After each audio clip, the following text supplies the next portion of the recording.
What's going on? How y'all doing? This video gonna be about Puff Daddy and Puffy up here writing a letter to corporate America, telling corporate America demanding more pay. This is funny. And coming from him, please. Now I don't put these two in the same sentence. So as we want to let a few times I do it.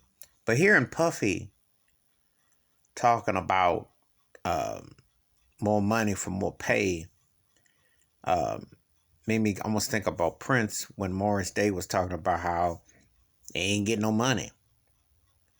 You know, when you're the breadwinner and an artist on a label, regardless, it's kind of comical to hear somebody who has the bread and they cry and moan to the public and say, well, they treat me like this when they're the ones who are doing it to the same thing. That's the only time we put Puffy and Prince in the same sentence because they, musically. But anyway, point is, it was the first thing that got me thinking, like, that's funny.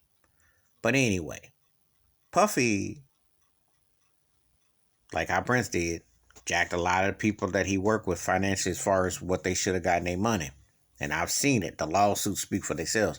Don't believe me, Google it. So before you anybody send some trip out responses, look it for yourself. But it ain't just that. George Clinton did it. A lot of them do it, okay? It cracks me up. You know what you sign up for. But when I look at Puffy, and I'm going to go back to Puffy now with this. Biggie didn't have no money when he died. That was all on lease and loan. Mace, 112, I'm sure Total went through it too. I mean, look at the situation. So on one hand, he wants to sound like he's really concerned. Well, he made most of the bulk of his loot. What's it? Ciroc and alcohol and merchandising with Sean John clothing line. He make a lot of coin with his music. I think he got like 20 million for his masters that but he ain't make no bread. Clive Davis put $70 to $75 million credit limit for Bad Boy. 93, 94. Billboard magazine, look it up. That was the start. Craig Mack and Biggie. Bottom line is this, for all that sampling, looping, etc., etc. But no one's trying to hear what Puffy got to say. Puffy hasn't been relevant since I can't remember when. And to hear him say that what corporate should do, well, he did foulness to his own.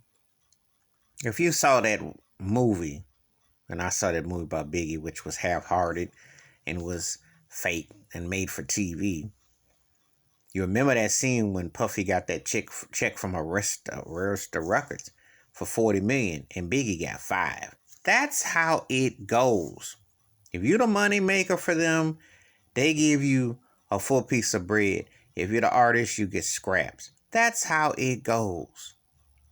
Biggie was like, I always said the Kunta Kinte, like he was the plant for Bad Boy. All that emerged by association. But he ain't getting no bread there. They never do. So Puffy crying to corporate America.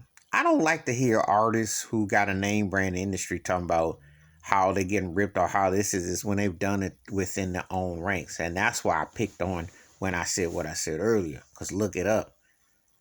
And that's why you have these groups and these artists who fell out with the leaders because they didn't give up the money. You're better off if you don't say nothing, then it doesn't make you come across dumb. Because when you open your mouth, people can always throw back what you did.